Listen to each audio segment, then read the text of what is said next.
why do changes in the weather cause changes in pain? Why does pain seem to change when the weather changes, right? Today, we're going to talk about why that happens. Because if this happens to you, you probably feel like you have no control over your pain. It's as completely unpredictable as the weather. And you're probably a little bit more on edge during certain times of the year when the weather is a little bit more colder or a little bit more variable, right? And this can be super frustrating because no one seems to have a way to explain why this happens, and not being able to say what's going on can make you feel crazy.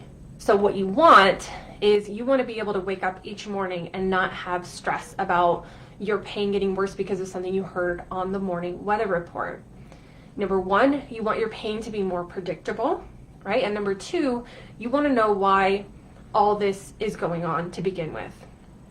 Or maybe for you, it's not the weather. Maybe you wake up and some days you just have more pain and you have literally absolutely no idea why it's there or what you did wrong, right? And the problem isn't that you did something wrong. Too often we assume that our pain has to do with something we did, something physical, right? Like maybe I sat for too long, maybe I slept wrong, maybe I overdid it yesterday, or I must have just tweaked my back, even if you can't identify what you might have done. One reason why you're not getting better is that you're assuming that the only thing that can cause pain is physical, mechanical movement or pressure.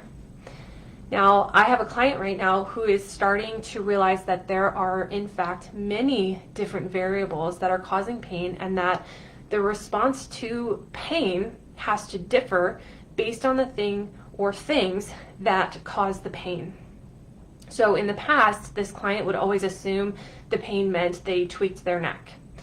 And then they would resort to rest. They would avoid lifting. They'd try not to move the area and take an anti-inflammatory medication. But those types of things, those responses, are not going to help when the pain isn't caused by something physical. So as my client is now able to recognize some of the other variables that are causing the pain, including potentially the weather, they are getting better at determining the most appropriate response so that they can now get rid of the pain faster, rather than making the problem worse by avoiding, compensating, immobilizing, and relying on those gut-wrecking anti-inflammatory medications. So if you want to have more control of your pain, so you can feel less confused and less stressed out about unpredictable pain flares, you need to understand how your nerves work.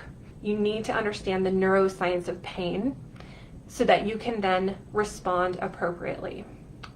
So what you need to know about your nerves when it comes to changes in the weather is this. Nerves are humming along at baseline, at rest. But in order to fire, the level of electrical activity in a nerve has to reach a set threshold, okay? The threshold doesn't change, but the baseline can change, okay? I'll say that again. The threshold doesn't change, but the baseline can change. So we have our baseline and we have our threshold. And all of this has to do with the electrical activity in the nerves. In order to fire, the electrical activity has to change to a large enough degree to reach the threshold, or else nothing happens. If it's fluctuating below this, nothing happens. So nerves then also have the ability to respond to various different types of stimuli. The most obvious stimuli is going to be mechanical stimuli. So when you move, when you apply pressure, when you stretch, all that stuff stimulates the nerve and changes the electrical activity in the nerve. But nerves can also detect changes in stress, right? Also known as cortisol. They can detect changes in cortisol. It can detect changes in inflammation and immune responses and changes in blood supply. And they can detect changes in temperature, okay? So if your baseline level of electrical activity was already elevated, it doesn't take a very large stimulus to reach that set threshold, right? So if you already have a sensitive nervous system.